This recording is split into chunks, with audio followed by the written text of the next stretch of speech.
And hello everyone, welcome to my channel. ఈరోజు మన ఛానల్లో టేస్టీ అండ్ ఈజీగా హెల్తీగా లడ్డు ఎలా చేసుకోవాలో చూద్దాం. ఈ లడ్డూలు అయితే షుగర్ ఉన్న వాళ్ళకి షుగర్ కంట్రోల్ చేసుకోవడానికి, అలాగే బ్లడ్ లేని వాళ్ళకి చాలా ఉపయోగపడుతుంది. సో దీనైతే ఖచ్చితంగా మీరు ట్రై చేయండి. ట్రై చేసి ఎలా వచ్చిందో కామెంట్ చేయండి. టేస్ట్ కూడా చాలా బాగుంటుందండి. సో దీనికైతే అన్ని హెల్తీగా తీసుకుంటాము.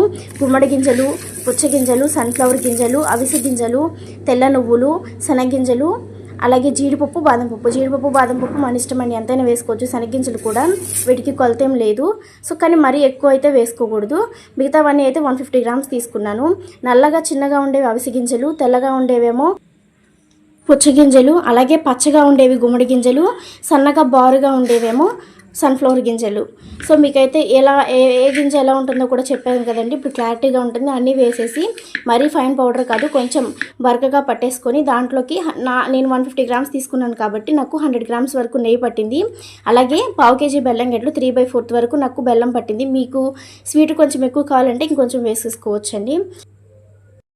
పౌడర్లో అన్నీ వేసేసుకొని లడ్డూలాగా చేసుకుంటే సింపుల్గా అయిపోతుందండి. అలాగే చాలా హెల్దీ, 1 మంత్ వరకు స్టోర్ అవుతుంది.